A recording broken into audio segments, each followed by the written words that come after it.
Assalamu alaikum wa rahmatullahi wa barakatuh, and welcome back to the second session for this evening of questions and answers. I'm your host, Amjad Muhammad. I'll be with you for the next 20 minutes, inshallah, dealing with more of your questions, your queries, and your curiosities. We've dealt with a number of questions, one that completely bamboozled me because I ended up in Khandaq and then forgot where I started from. But fortunately, Adil brought me back to the question and we were able to answer that question.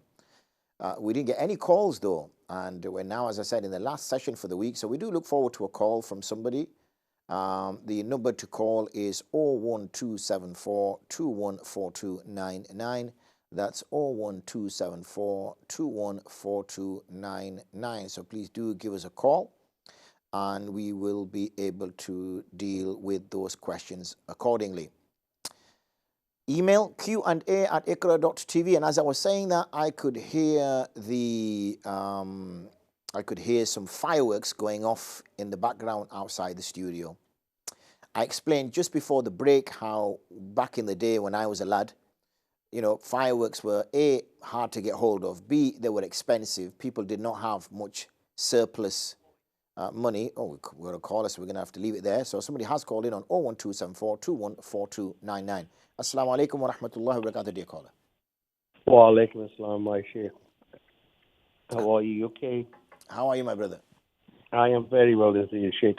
How are you? I'm very well, thank you. Jazakumullah khair for asking. How did your beautiful Friday go today? Okay? Alhamdulillah, yeah, very well. I did a little bit of walking this morning. And then obviously it was Jummah, alhamdulillah. So listened to the khutbah, performed the salah. And then my daughter's staying with us, so just spent some quality time with her. And how is she, mashallah? Alhamdulillah, very well, yes, very well. She still lives in Bradford. Is this the daughter that's married? That's right, yeah. So she still lives in Bradford, but you know what we like over our daughters. May Allah subhanahu wa ta'ala grant her with a beautiful Islamic Ameen. family, and may Allah subhanahu wa ta'ala grant you to be a great grandfather. Ameen. Alhamdulillah. Did you say great grandfather or? No, great in the sense of a great knowledgeable. Oh, because you just, mashallah, made dua for me, not only for my daughter, but also for her future progeny and also for theirs. Alhamdulillah. What can I say? Ameen to that. Ameen to that. No, the great meaning with the knowledge you have. I was playing on your words. Okay. Well, just a kind request and a reminder to myself as well as reminder to our viewers. I think a lot of brothers and sisters are forgetting on Friday, just before Maghrib, Allah subhanahu wa ta'ala grants the dua of the believers. The dua is so important. We need our sisters and brothers throughout the whole Muslim world to make this beautiful request to Allah subhanahu wa ta'ala, the dua, because we are really going through a bad period. The ummah is going through a bad period. Look at these hypocrites. And I am not scared of anybody. I respect my elders. I respect my youngest. And I respect the people that respect my belief and my creed and my religion. I respect them. But the people who runs our beautiful religion down, may Allah subhanahu wa ta'ala judge them severely on this planet as well as on the day of judgment. Ameen. I just want to talk about here, and if you can enhance it afterward. Number one, the dua just before Maghrib is very, very important. And then the hypocrites reporters forgive me, I always get mixed up with Iran and Iraq, right? Always. I don't know why. There's no reason for it, but I do. This sister of ours or daughter of ours who wasn't wearing the hijab, she was punished and then she died. Yet, in Europe, they want them to take the hijab off. Isn't that a hypocrisy? Isn't that two-faced? In Europe, they want all the Muslim ladies to take the hijab off. And yet, here is a Muslim country where the police was doing their duty to tell her, but unfortunately, it got out of hand and she died. May Allah subhanahu wa ta'ala judge those police officers if they were out of order. Because I'm a great believer. Who are we to judge anybody? But, may Allah's punishment be on the people who have done wrong to the daughter, or if the daughter was being rude to them. Allah knows better. So could you please enhance with your knowledge, why are we being persecuted in such a bad way throughout the whole world? And then why are these reporters so hypocritically reporting what is happening in Middle East? As I said, I always get mixed up with Iran and Iraq. And here is in Europe, all these fanatics, all the right wings, or whatever you want to call them, they want to say, unless you may be aware, if you remember about 4 or 5 weeks ago, they actually shut some of the mosques down in, was it in France or Denmark? I can't remember, so forgive me for not remembering, but I heard that on one of the news. So please, can you enhance as much as you can? Absolutely. Jazakallah khair, my dear brother. Nice speaking to you. And please give my salam to the family. I will do. Have a good weekend. Wa alaikum salam wa rahmatullahi wa barakatuh. So 2 points there that our brother reminds of. One is obviously the maqbool dua. We know, for example, that there is a period, a time, and there are different narrations and different opinions as to when that time is, that a person's dua is accepted. And that is after, it is clearly that it is after Jummah Salah. Some have then said after Asr Salah, or around Asr Salah up to Maghrib Salah. So really some period in there, the dua is maqbool. But we're going to come to that because we've had another caller call on 01274 214 299. Assalamu alaikum wa rahmatullahi wa barakatuh, dear caller. Wa alaikum assalam. How are you, my brother? Alhamdulillah, I'm good. You might want to just turn your TV down because it's coming feeding back. Television control. Turn it down. Can you hear me now? Is that better? Much better. Okay, excellent. Okay, Assalamu alaikum. The question is, my brother, on a matter of matrimonial matters. So generally in England, we all are married by Islamic law. We make nikah. But there is a big disparity once relationships break down, and there's two-part question there. So the first is, there's a new set of the groups of fuqaha, they call themselves, who are actually taking the position of the female in most cases, who are demanding khula. And they're actually a party to a relationship between husband and wife, and they're taking the position in announcing or completing the khula. Is this correct? Can they do that as a third party? You have no previous mention in the nikah. They're not a party to the nikah, but they're taking the position as a party of the bereaved, and they actually announce that the khula is permissible, even though they've just had one side or two parts of the story, but they don't have complete knowledge to even deliberate on the matter. Okay. So you said there's a two-part question. What was I got the second part? The second question is, with the states in matters of divorce, Islamic divorce, the females normally like to go towards a secular understanding of the separation of the estates, where the wali, who is the owner of everything, who is the head of the house, they ignore the rules of Allah in divorce. Instead of just taking their rightful dues that are entitled to them, they claim 50% of the estates, which is, again, not Islamic rules. It's the law of the land here. Okay. So what is the rule? What's correct? What should be done? Jazakallah khair, my brother, for that. Okay. So let's go back to the first question. So we mentioned the maqbool dua. I'm conscious of time. We've got about 9.5 or so minutes left. So one was obviously the maqbool dua, the time period. The second question our brother asked was, we have, and probably since the early, well, to be honest, since the 14th, 15th century, Muslims as a collective have been suffering. And that then was kind of reached a conclusion in the early 20th century when the Khilafat that was in the hands of the Ottoman Empire was annulled and the modern secular state of Turkey was founded. So after that, really, we already know British India had, the Mughal Empire had dissipated. British India was in charge in the Asian subcontinent. We saw, for example, with the demise of the Ottoman Empire, the Middle East changed, the Caucasus changed, parts of Africa, Northern Africa changed.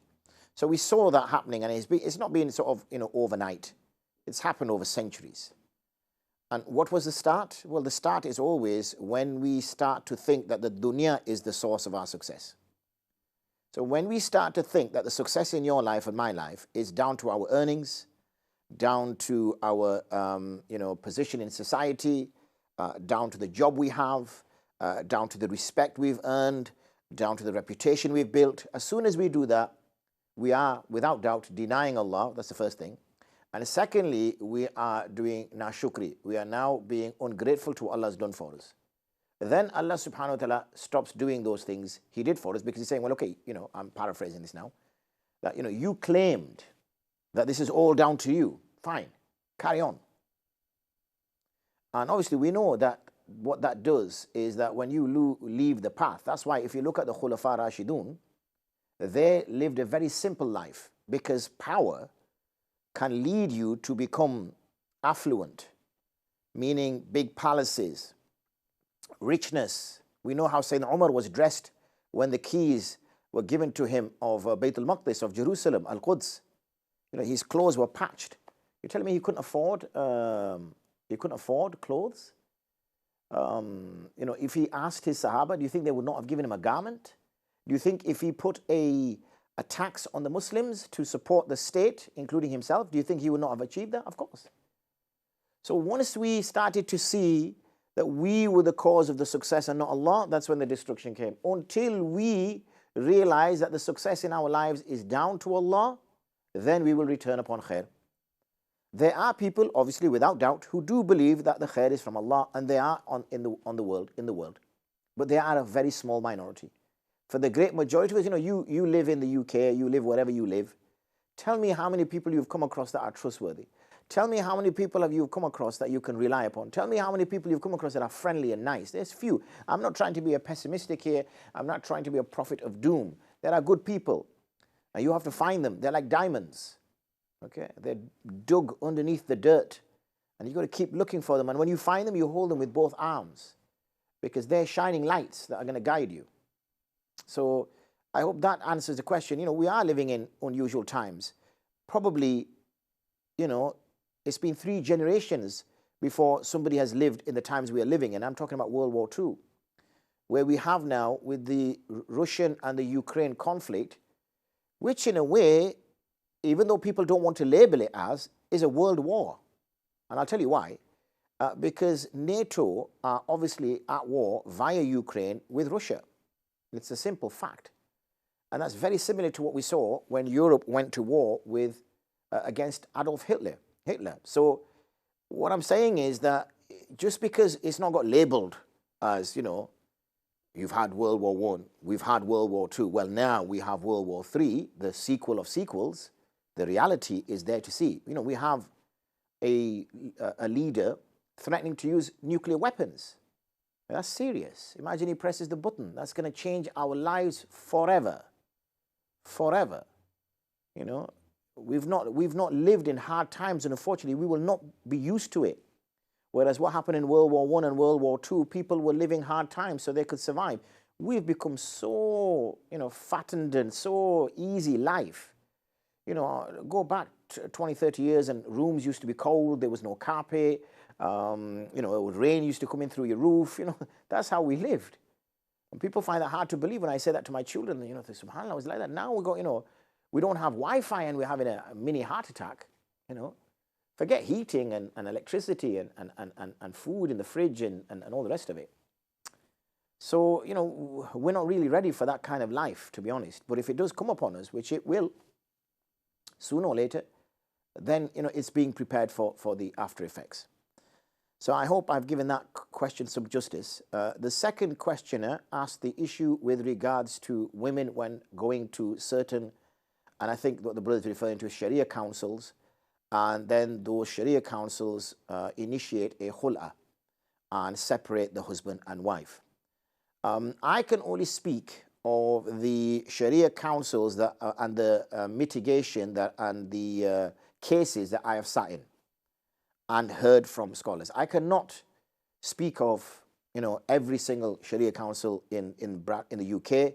I cannot speak for every scholar who sits on this panel. So, that's the first thing I need to say. So I've not done any research on it, so I cannot say that either. So really, this is just information that I've gathered, and I've been invited to certain Sharia councils, and I sat on cases just to see as an observer, not as an adjudicator, but as an observer. And when I've had conversations, what the ulama are being told, or what the ulama have, are women that have already reached a point where they have a restraining order, they have a police case opened against their husband, they have or are on the verge of getting a divorce from the UK courts, and they're in that situation. This is not a case where a woman is a little bit upset with her husband, and the husband's a little bit upset with his wife, and then they sit down and try to, reconcile. When the woman goes to a Sharia counsellor, she's not after reconciliation. She's stuck because of the nikah. She can get her husband out of her life yesterday. She has the power. The law gives her that power to do that. But her nikah is a religious issue. And because it's a religious issue, she cannot get out of that unless her husband is giving her divorce. But he's refusing to give her divorce. But she's not happy to live with him. Now, how can you force two people to live together when the woman does not want to live with her husband? She despises him. She hates him. She feels he abuses her. Whatever it might be. So if that is the case, and and she's already got there's already a police case against her husband, there's a restraining order, there's this, that, and the other. How can you bring any reconciliation here? So in essence, the Sharia Council is just a rubber stamp exercise. It's already done.